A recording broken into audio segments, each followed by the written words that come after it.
Leadership is a complex and demanding role that is not for the faint-hearted. Leadership equals pain.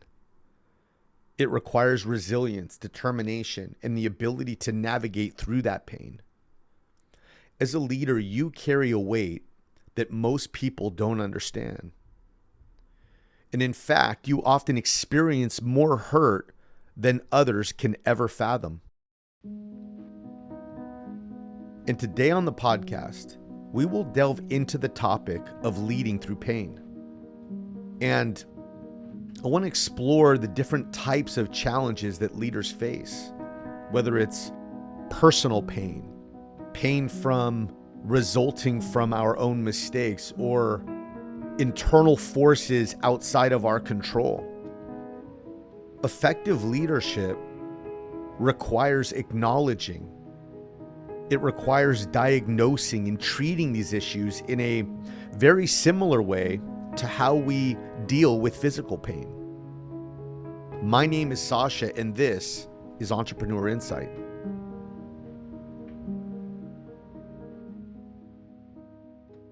And just like healing from physical pain, healing from leadership pain is a process that demands attention. It demands effort, and it demands patience. We will not grow by seeking theory. We will only grow by way of self-awareness, by understanding ourselves, what triggers us, our thought patterns and cycles, our emotional ups and downs. The truth is, without pain, there is no growth. Why? Because our growth, yours and mine, needs friction. And by understanding the principles that I want to put forth in this podcast and adopting the right mindset, as leaders, we can overcome the pain that is inevitable to consistently emerge stronger than when we were before. For me, there are 3 steps towards healing from entrepreneurial pain, which in a lot of ways is just like the physical. Number 1, the first is we have to acknowledge the problem. Number 2 is we have to clearly diagnose it. And number 3 is we have to treat it. Pretty simple, it seems. Let's look at number 1, acknowledging the problem. Leadership progress cannot be achieved without addressing the pain that comes with it. As a leader of your dental laboratory, it is crucial to acknowledge the existence of problems and challenges within your organization. It could be people, it could be process, it could be financial. Trust me, I get it. I can assure you that as the leader of Harvest Dental, I share the same problems you do. And by experience, I can also tell you that denying or ignoring these issues only prolongs pain. It only increases frustration, which will increase anxiety, which will slow down your progress. And as leaders, it's easy to fall into this trap of self-deception, telling ourselves that everything is just going to be okay, that it will work itself out, when we know deep problems continue to persist. And if problems that you've identified continue to persist, your problem is getting bigger, and most probably so is your pain. But true leadership really entails being honest with ourselves and with our teams. And sometimes that's not easy to do. And for me, that's why journaling is so important. You've heard me say it before. Journaling brings clarity, and it helps me flesh out and bring a sense of kind of white space and clarity to the things that are triggering my pain. There's a lot of times we don't know we have pain until we have a feeling, and that feeling is usually negative. What journaling does is it almost allows you to kind of unmuddy the water. And it is there where you find the stones. By naming these problems and being specific about my desired outcomes, I am now on the journey to finding the peace to my pain. That leads us to number 2, which is diagnosing the problem that is leading to the pain. Now, once we've identified the problem, the next step is to accurately diagnose it. Accurate diagnosis, please hear me, is a prerequisite to finding the peace to your pain. Just as in physical injuries, right? Treating the symptoms without identifying the root cause will only lead to temporary relief at best. We as leaders must develop the ability to look beyond the surface level issues and identify the underlying problem. Now, I'll use myself as an example. Some radical transparency here. I'm in a painful season. And what I've learned about myself through this process of acknowledgement and diagnosis is that I have not hired around my weaknesses effectively. And I have found myself carrying critical areas in my business where I am not the most qualified to do so. I'm not as strong. I'm not as skilled. I'm not as naturally inclined to execute in these areas as someone out there who is. Right? Everybody's got their strengths and weaknesses. And because of that, I have pain. And as a result, I am carrying an disproportionate level of stress, anxiety, and frustration. And even worse, that then when I have meetings within these departments with my teams, I am then subconsciously injecting these kind of feelings of anxiety into my leadership culture. And it most definitely affects the team. And this is all because I am working for most of my day, which has become days, in my weakness and not on my strengths. Sound familiar? But for me to be successful and for you to be successful, for Harvest to thrive and for your lab to thrive, it is our job, mine and yours, as the CEOs of our companies, to put the right people in the right seats, including myself and yourself, into the position of our respective strengths. With that said, now that I know what the problem is and I have diagnosed it, I am now able to kind of whiteboard my way to a probable solution. So I call out the areas where I'm struggling and I begin to create a map to this freedom. We've all heard the saying that leadership is a lonely place. And I'm a firm believer that if I have no pain, I'm probably not leading as I should. So pain will be there. Just accept it. But a huge part of our leadership, our action of leadership, who we are as leaders, why we are leaders, why we're in the positions we're in, is because we have the skill to diagnose these problems.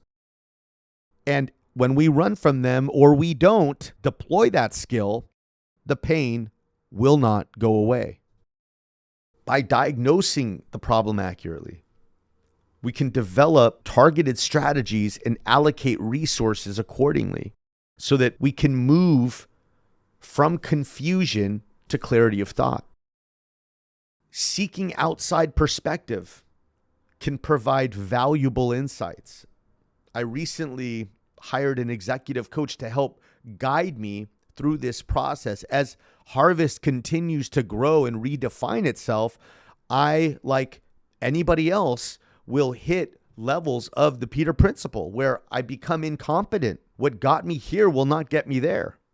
And so I have now gone outside of myself to acquire some mentoring and leadership from an executive coach that I respect who's in the industry to kind of help me through that.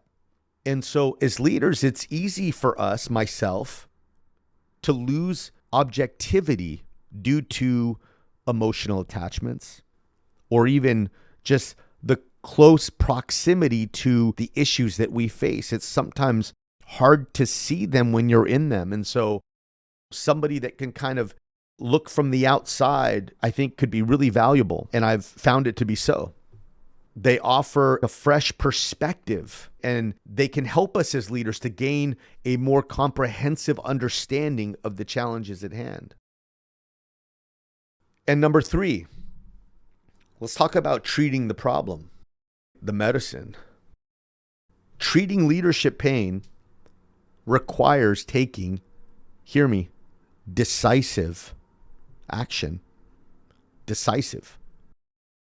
Similar to physical injury requiring a surgery or special treatment, leadership challenges often demand measures that are uncomfortable and unpleasant. They themselves also become a source of the pain, of the total kind of painful package, if you will. While these actions can be emotionally costly at the time or uncomfortable and time-consuming, they are essential for our progress.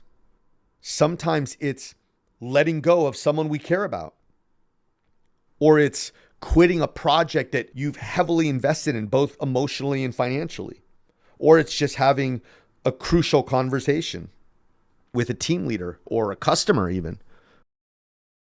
As leaders, we must be willing to address the root causes of our pain. We have to face them. And effective treatment involves, in a huge way, prioritizing these issues. I personally like to use the analogy of glass balls and rubber balls. And I think Tom Zaleski, I might have gotten that from him years ago. I can't remember, but rubber balls essentially are problems that kind of you can leave alone, you can drop and they'll bounce back at you. But they're light. They don't keep you up at night. They're like pebbles in the shoe.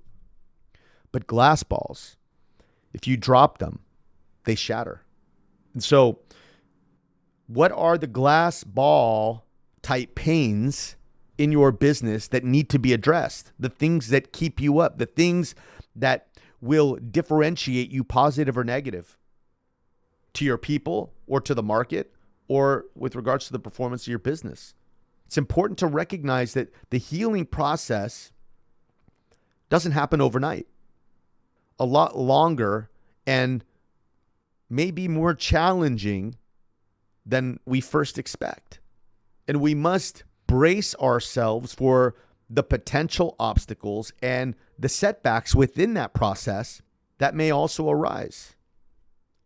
Just as, again, physical rehabilitation. It's like first the natural, then the supernatural, the invisible. Just like physical rehabilitation takes time and patience, so does recovering from leadership pains.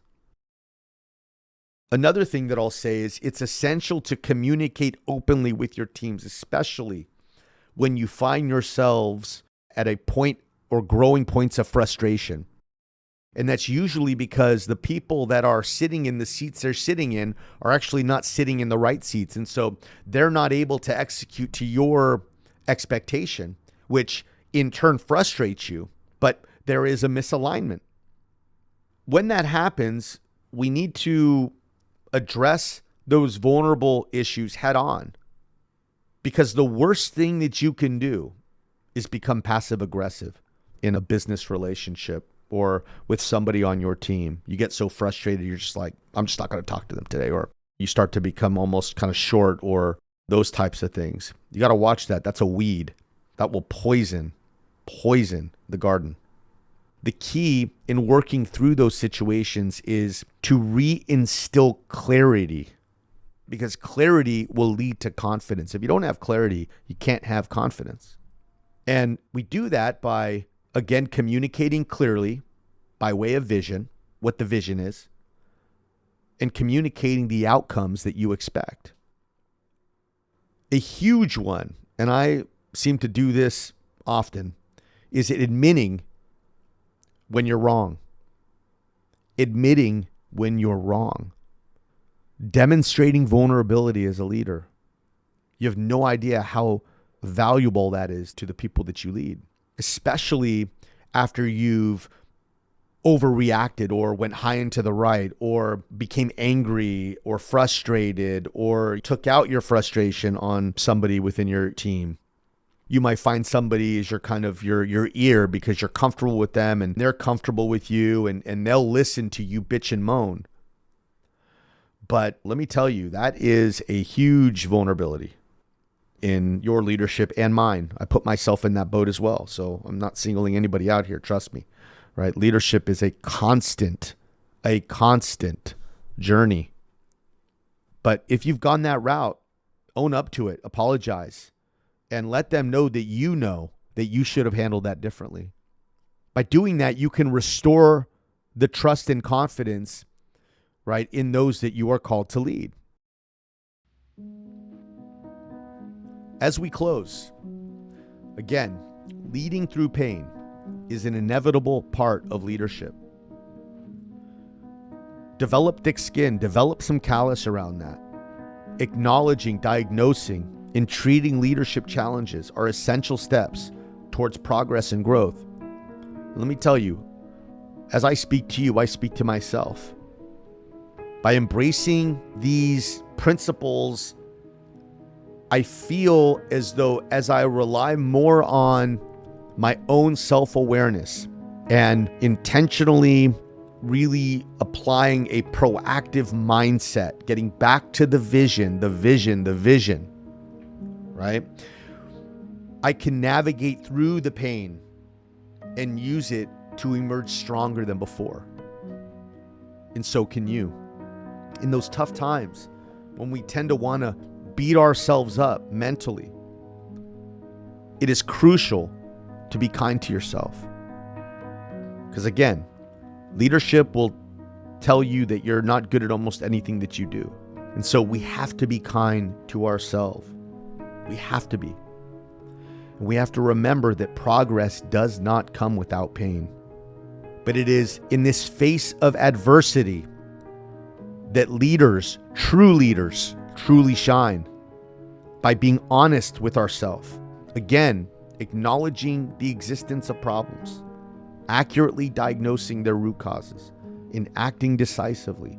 We as leaders can pave the way for our organizations to thrive, even in the most challenging times. And I can tell you, I believe challenging times are coming. Embrace those challenges, learn from them. Let them propel you towards becoming the effective leader you know you are. Don't allow pain to fester. It will infect your life. Don't hide from it. Embrace it and grow. God bless you. Talk to you soon.